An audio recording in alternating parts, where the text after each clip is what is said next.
Hello friends, welcome to Thensuvai kitchen. இன்றைக்கி நம்ம கிச்சனில் ட்ரெடிஷ்னலான பீஃப் பிரியாணி எப்படி செய்கிறதுன்னு பார்ப்போம். சான்ஸே இல்லை, இந்த பீஃப் பிரியாணி ரொம்பவே டேஸ்ட்டாக இருக்கும். நான் சொன்ன ட்ரிக்ஸ் அண்ட் டிப்ஸை ஃபாலோ பண்ணி செய்யுங்க. இதே மாதிரி சுவையில் உங்களுக்கு ட்ரெடிஷ்னலான பீஃப் பிரியாணி கிடைக்கும். வாங்க இப்போ இந்த பீஃப் பிரியாணியை எப்படி செய்கிறதுன்னு பார்ப்போம். ஸோ ஃபஸ்ட்டு நீங்கள் ஒரு ப்ரெஷர் குக்கர் வச்சுக்கோங்க. அதில் கொஞ்சமாக எண்ணெய் சேர்த்துக்கலாம். நம்ம கறியை நல்லா வேக வச்சு எடுத்துக்கலாம். இன்றைக்கி பார்த்திங்கன்னா 1/2 kg பீஃப் எடுத்திருக்கேன். போன்லெஸ் பீஃபாக தான் நான் எடுத்திருக்கேன். நீங்கள் போன் வச்ச பீஃப் கூட நீங்கள் யூஸ் பண்ணிக்கலாம். இப்போது இதில் சேர்த்துக்கலாம். சேர்த்துட்டு நல்லா மிக்ஸ் பண்ணி விடுங்க.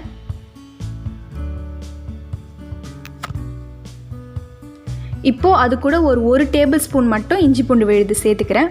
பாக்கி இஞ்சி பூண்டு விழுதை நம்ம பிரியாணி செய்யும் போது சேர்த்துக்கலாம். கூடவே கொஞ்சமாக உப்பு சேர்த்துக்கிறேன். இது ரெண்டத்தையும் சேர்த்து ஒரு 3 டம்ளர் தண்ணி, சரியாக ஒரு 750 ml இருக்கும் தண்ணி, அதை நான் சேர்த்துக்கிறேன். ஏன்னா நம்ம இந்த தண்ணியை தான் நம்ம பிரியாணிக்கு நம்ம ஊற்ற போகிறோம். ஸோ நம்ம கொஞ்சம் 1 கப் கூடவே தண்ணி சேர்த்துக்கலாம். சேர்த்துட்டு இப்போ இதை மூடி வச்சுருங்க. ரொம்ப வேகணும்னு அவசியம் இல்லை, ஒரு 4 விசில் விட்டால் போதும். அப்போ தான் நம்மளுக்கு நல்ல மாய்ஸ்டர்ஸான பீஃப் கிடைக்கும். நம்ம பிரியாணியில் சேர்க்கும் போது கரெக்டாக வந்துடும் நம்மளுக்கு. இப்போது பிரியாணி செய்ய ஆரம்பிச்சிடலாம். ஸோ இந்த மாதிரி ஒரு சட்டி வச்சுக்கோங்க. அதில் கொஞ்சமாக எண்ணெய் சேர்த்துக்கலாம். ரீஃபைண்ட் ஆயில் சேர்த்துக்கோங்க, அதுதான் ஃப்ளேவர் இல்லாமல் இருக்கும்.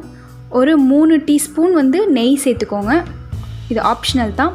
கூடவே பார்த்திங்கன்னா ஒரு 2 ஏலக்காய், 2 கிராம்பு, ஒரு நட்சத்திர சோம்பு, 2 பட்டை சேர்த்துக்கோங்க. 1/2 கிலோ கறிக்கு இதான் அளவு. சேர்த்துட்டு நல்லா பொரிஞ்சு வந்ததுக்கப்புறம் வெங்காயம் சேர்த்துக்கலாம். இன்றைக்கி பார்த்திங்கன்னா 3 பெரிய வெங்காயம் இந்த மாதிரி நம்ம பிரியாணி ஷேப்புக்கு கட் பண்ணுற மாதிரி கட் பண்ணி எடுத்து வச்சுக்கோங்க.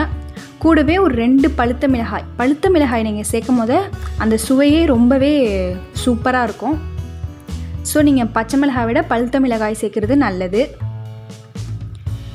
இப்போது வெங்காயம் நல்லா வதங்கி வந்துகிட்டு இருக்கு. இது கூட நீங்கள் பிரியாணி இலை சேர்த்துக்கோங்க. நான் கடைசியாக சேர்த்துருக்கேன், நீங்கள் இதிலையே சேர்த்துக்கலாம். இப்போ பார்த்திங்கன்னா அது கூட ஒரு 3 தக்காளி சேர்த்துக்கிறேன். சேர்த்து அதையும் நல்லா வதக்கி விட்டுக்கோங்க. இப்போது இந்த அளவுக்கு நல்லா இந்த வெங்காயம் அந்த மிரர் மாதிரி நல்லா கிளாஸ் மாதிரி ஆனதுக்கப்புறம் நம்ம 1 டேபிள் ஸ்பூன் இஞ்சி பூண்டு விழுது சேர்த்துக்கலாம். ஏற்கனவே நம்ம வேக வைக்கிறதுல சேர்த்துருக்கோம். ஸோ இதில் ஒரு டேபிள் ஸ்பூன், ஆக மொத்தம் 2 டேபிள் ஸ்பூன் சேர்த்துக்கணும். இப்போது இந்த இஞ்சி பூண்டு விழுது நல்லா அந்த பச்சை வாசனை போகிற வரைக்கும் நல்லா அது வதங்கி வரட்டும். இப்போது இது கூட ஒரு 2 டேபிள் ஸ்பூன் மிளகாய்த்தூள் சேர்த்துக்கிறேன். நீங்கள் காஷ்மீரி மிளகாய்த்தூள் சேர்த்தா நல்ல கலர் அண்டு ஃப்ளேவர் நல்லாயிருக்கும். இல்லை நீங்கள் வீட்டு மிளகாய்த்தூள் கூட நீங்கள் சேர்த்துக்கலாம். சேர்த்துட்டு அது கூட கொஞ்சமாக கொத்தமல்லி தழை சேர்த்துக்கிறேன். கொஞ்சம் புதினா கொத்தமல்லி தழை சேர்த்துக்கிறேன். முன்னாடியே சேர்க்குறதால நல்லா நம்மளுக்கு மணமாக இருக்கும் நம்மளோட பிரியாணி. நான் சொல்கிற டிப்ஸ்லேயே ஃபுல்லாக செய்யுங்க, உங்களுக்கு சூப்பரான டேஸ்ட்டில் கிடைக்கும். இப்போது அது கூட நம்ம வச்சுருந்த பீஃப் வேக வச்சு எடுத்துருந்தோம்ல, அது தண்ணியை செப்பரேட்டாக எடுத்துகிட்டு பீஃபை மட்டும் இதில் சேர்த்துக்கலாம். சேர்த்து நல்லா மிக்ஸ் பண்ணி விடுங்க.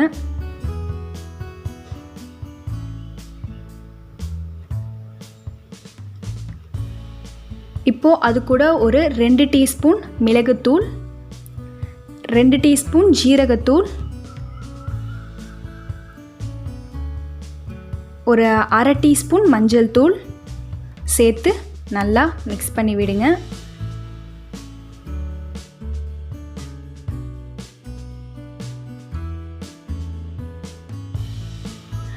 அடுத்து அது கூட ஒரு 2 டீஸ்பூன் பிரியாணி மசாலா சேர்த்துக்கிறேன். கூடவே ஒரு 2 டேபிள் ஸ்பூன் தயிர் சேர்த்துக்கிறேன். சேர்த்துட்டு நல்லா மிக்ஸ் பண்ணி விட்டுருங்க. ஒரு 2 நிமிஷம் அப்படியே விட்டுருங்க. 2 நிமிஷத்துக்கு அப்புறம் இது கூட ஒரு எலுமிச்சைப்பழம் சாறு அப்படியே சேர்த்துக்கிறேன். சேர்த்துட்டு நல்லா மிக்ஸ் பண்ணுங்கள். பாருங்கள் நல்லா எண்ணெய்லாம் பிரிஞ்சு வந்து சூப்பராக நம்மளோட மசாலா ரெடியாக இருக்குது. ஸோ இப்போ அடுத்து அது கூட நம்ம தண்ணி சேர்த்துப்போம். தண்ணி அளவு ரொம்ப முக்கியம். இன்றைக்கி 1/2 கிலோ பீஃப்க்கு நான் 1/2 கிலோ பாஸ்மதி ரைஸ் எடுத்திருக்கேன். பீஃபுக்கு ஈக்குவலாக ரைஸ் எடுத்துக்கோங்க, அப்போ கரெக்டாக நல்லா டேஸ்ட்டாக இருக்கும். ஸோ அது கூட பார்த்திங்கன்னா 1/2 கிலோ அரிசி வந்து எனக்கு 2 கப்புக்கு வந்துச்சு. அந்த 2 கப்புக்கு நான் 4 கப்பு தண்ணி சேர்த்துக்கிறேன். ஓகேவா? டபுளாக சேர்த்துக்கோங்க. அந்த 4 கப்பு தண்ணியில் 2 கப்பு தண்ணி வந்து நான் வந்து வேக வச்ச தண்ணியை சேர்த்துக்கிறேன். அப்போ தான் அந்த பீஃப் ஃப்ளேவர் போகாது. ஸோ அந்த மாதிரி சேர்த்துக்கிறேன். ஸோ 1 கப்பு அரிசிக்கு 2 கப்பு தண்ணின்னு நீங்கள் கணக்கு வச்சு சேர்த்தா தான் அரிசி வந்து குலையாமல் நல்லா உதிரியாக வரும். அதுக்கு மேலே தண்ணி சேர்க்காதீங்க, குழஞ்சி போயிடும். நம்ம ஏற்கனவே வந்து ஊற வச்சுருக்கிறதால சீக்கிரமாக வெந்து வந்துடும். ஸோ மூடிட்டு அடுப்பை வந்து சிம்மிலே வச்சுக்கோங்க. மேலே ஒரு கனமான பாத்திரம் ஃபுல்லாக தண்ணி நிரப்பி மேலே வச்சுக்கோங்க. நல்லா தம்மில் போட்டுருங்க. ஒரு 10லேருந்து ஒரு 12 நிமிஷம் வரைக்கும் நல்லா அப்படியே இருக்கட்டும், விட்டுருங்க. இப்போது நல்லா ஒரு 10லேருந்து 12 நிமிஷத்துக்கு அப்புறம் நான் பார்க்குறேன். அடுப்பு சிம்மிலே தான் இருக்குது, கூட வைக்கக்கூடாது. கொஞ்சம் கூட அடி கொடுக்காமல் பாருங்கள், நல்லா உதிரியாக கொஞ்சம் கூட குழையாமல் சூப்பராக நம்மளோட பீஃப் பிரியாணி ரெடி ஆகிடுச்சு. இது அப்படியே கல்யாணக்கார வீட்டு பிரியாணி மாதிரியே இருக்கும். பாருங்கள், ரைஸ் கொஞ்சம் கூட உடையில, சூப்பராக இருக்குது. நல்லா உதிரியாக நல்லா பூ போல் டேஸ்ட்டாக நம்மளுக்கு பீஃப் பிரியாணி கிடைக்கும். செய்யும் போதே செம்ம ஸ்மெல்லாக இருந்துச்சு, சான்ஸே இல்லை. வேறு லெவலில் இருக்கும் இந்த பிரியாணி. நீங்களும் இந்த பீஃப் பிரியாணியை வீட்டில் ட்ரை பண்ணி பாருங்கள். இதே ஸ்டெப்பில் நீங்கள் செஞ்சு பாருங்கள். ரொம்பவே அருமையாக, ரொம்பவே மணமாக நம்மளுக்கு இருக்கும். இதே டைப்பில் நீங்கள் வந்து மட்டன், சிக்கன் கூட நீங்கள் ட்ரை பண்ணலாம்.